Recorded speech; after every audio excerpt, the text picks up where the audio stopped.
Acho que sempre houve informação falsa. Se houve um rumor que não era confirmado, um rumor pode ser uma informação falsa. Quando as pessoas se comunicavam apenas verbalmente, então você tinha muitas mentiras sendo ditas. E aí cabia inclusive à imprensa mostrar o que era a verdade. A essência do trabalho do jornalista é a busca pela verdade. E a notícia é uma das melhores fontes de informação para me dizer o que fazer, como guiar as minhas ideias, as minhas ações na vida cotidiana. Agora, existe uma outra coisa que é a chamada fake news, a notícia falsa, que ela parece jornalismo, ela tem cara de jornalismo, mas ela não é. Por que ela não é? Porque ela não tem o essencial do jornalismo, que é o compromisso com o fato. Então ela é inventada com um propósito muito claro de direcionar a minha percepção para esse lado ou para aquele, e ela não tem compromisso nenhum com o que aconteceu. Fake news são notícias falsas, como o próprio nome sugere. E aí que você me diz, nossa, mas você acha que eu vou ser ingênuo e acreditar em notícias falsas? E é essa a chave da conversa. Fake news não são absurdas, não são muito distantes daquilo que a criativa mente humana poderia imaginar e dão um senso de recompensa, de superioridade para a pessoa que acredita.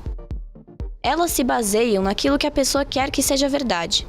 Então, se uma pessoa acredita que vermelho é melhor que roxo, a fake news mais perigosa para ela é a que diz: estudo comprova que vermelho é melhor que roxo, pois é uma coisa que a pessoa quer acreditar, então ela vai se basear nessa notícia para impor a sua ideia e provar que está certa. Ela vai se sentir recompensada por um canal de informação, mesmo que seja falso e errado concordar com a sua ideia.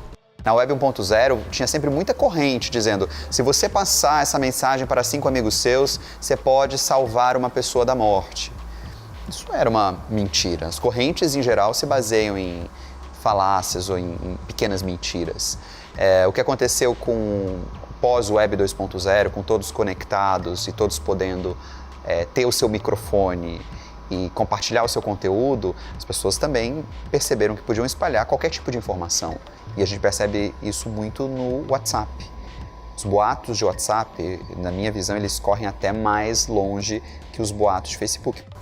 Também já ouvi muito áudio de boato, você nunca sabe o que é. As pessoas compartilham, eu acho que essa característica social ela é muito forte entre usuários de redes e principalmente no Brasil.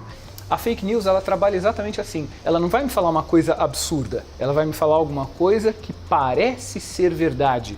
E num formato que eu estou acostumado, eu, espectador, eu já vi na televisão, eu já vi na internet, ela tem uma cara de notícia. A diferença é que a fake news, ela é politicamente planejada para criar um efeito.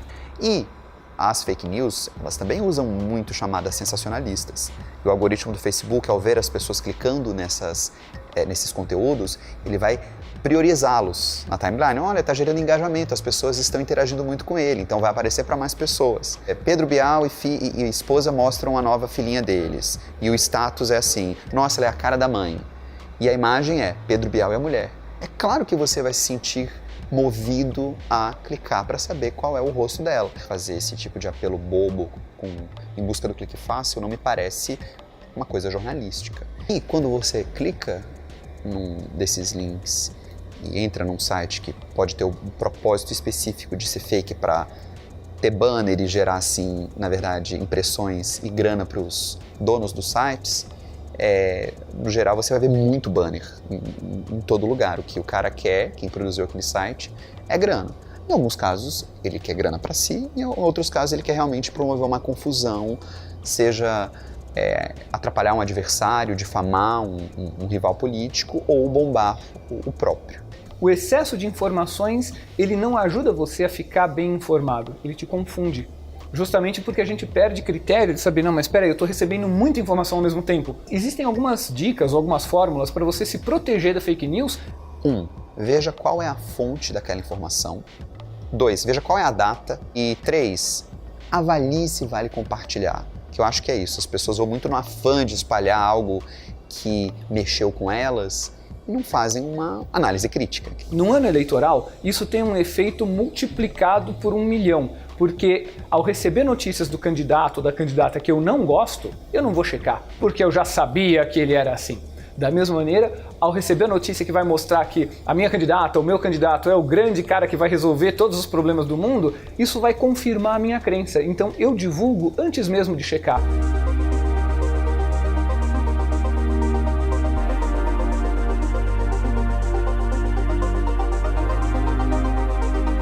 exemplo, participei da Campus Party em 2002 e o Não Salvo, que é esse blog juvenil, fez uma experiência, vamos matar o seu barriga do Chaves. E eles rapidamente colocaram Rest in Peace no Twitter, Rest in Peace seu barriga, as pessoas começaram a falar disso, entraram no Wikipedia, eles já tinham lá atividade no Wikipedia, mudaram a data, colocaram 2012 como a data da morte do seu barriga, e dali a pouco você viu um site de tecnologia, relativamente com uma certa credibilidade, dizendo que seu barriga morreu, diz a internet. Eu acho curioso que agora tem as agências de fact-checking, quer dizer, isso é jornalismo, essa era a matéria-prima do jornalismo, checagem. Então, para que fact-checking deveríamos ser todos nós jornalistas, mas o que aconteceu? Fomos tão pressionados a produzir cada vez mais rápido e cada vez de uma maneira mais homogênea que se um político fizesse um discurso, dissesse alguma coisa, a gente só fazia o relatorial, né? Papapá diz Michel Temer, papapá diz Lula. A gente não ia checar lá, peraí, o que o Lula está dizendo é mentira, porque ó, de acordo com esses dados, o que o Temer está falando aqui na intervenção federal não faz sentido, porque os dados, esse trabalho hoje em dia o jornalista não faz. Então eu vejo que a proliferação de fake news faz a gente dar um passo para trás para se questionar, estamos fazendo o nosso trabalho bem feito? Fake news está atrelado com a bolha a todo tempo, pois quando dentro de uma bolha, tudo que você lê sobre determinado assunto parecerá verdade, pois é o que você quer ouvir. A bolha depende do Big Data, pois ela se forma em cima dele. Big Data pode ser usada para benefício do consumidor e do vendedor, como às vezes pode ser usada de forma irresponsável apenas para o benefício do vendedor, ludibriando o consumidor. E como você viu no programa hoje, é aí que mora o perigo. Mas apesar de ter gente produzindo fake news, também tem gente desmentindo fake news, como Gilmar do site E Farsas faz. No comecinho lá da internet, 1999, 2000, recebia por e-mail aquelas correntes falando assim: repasse para o maior número de pessoas possível para ajudar essa criança que está doente. Até que um dia eu falei assim, acho que é melhor eu, ao invés de ficar mandando para todo mundo, eu criar um lugar onde as pessoas podem ir consultar, né? A ideia até hoje do site é poder usar a própria internet como ferramenta para desmentir ou confirmar as histórias que circulam nela. E mostrar também que qualquer um pode fazer isso.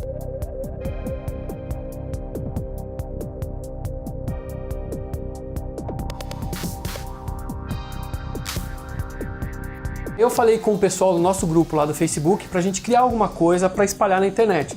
E a ideia foi criar uma nota de R$50 com a cara do Pablo Vittar. Aí eu joguei no Twitter essa foto, apenas uma foto da nota de R$50 com a cara dele. E aí perguntei, gente, será que isso é verdade? E aí rapidamente eu comecei a ganhar vários retweets, até que apareceu um grupo de humor lá do Facebook que escreveu uma história dizendo que a Câmara dos Vereadores estariam votando para que essa nota virasse padrão na Casa da Moeda. E aí pronto, as pessoas começaram a publicar essa história e compartilhar e tudo, acabou saindo em vários sites como se isso fosse verdade. E o interessante é que alguns sites começaram a descobrir, a entender que aquilo era uma brincadeira, que aquilo era mentira, mas ninguém conseguiu chegar na fonte, que no caso fui eu e o meu grupo do Facebook. Para você ver que é meio difícil de rastrear quem inventa, né, essas fake news. Há pouco tempo eu publiquei uma história de um chá de uma determinada fruta que curaria câncer, que é um perigo, né? Porque as pessoas deixam de fazer o tratamento convencional para se tratar com esses chazinhos e tudo. E aí uma empresa entrou em contato comigo pedindo para eu retirar essa matéria do ar porque estava atrapalhando os negócios dela.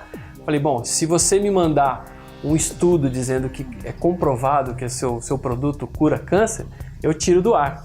Até hoje não veio esse estudo. Dependendo do grau de fake news, da quantidade, eu acredito que isso vai até definir as eleições desse ano. Em primeiro lugar, a gente tem que tentar entender que não existe só dois lados. Então, quando o site lá, o E-Farsa, desmente uma história, por exemplo, da direita, não quer dizer que ele é da esquerda. E vice-versa. A gente tem que tomar muito cuidado quando a gente for compartilhar algum assunto, porque a gente pode até mudar o rumo da história, né, com fake news. Se você gostou desse vídeo e quer explorar mais assuntos sobre a internet, acesse os vídeos aqui do lado. E também se inscreve no canal, deixa aquele like e compartilha com seus amigos.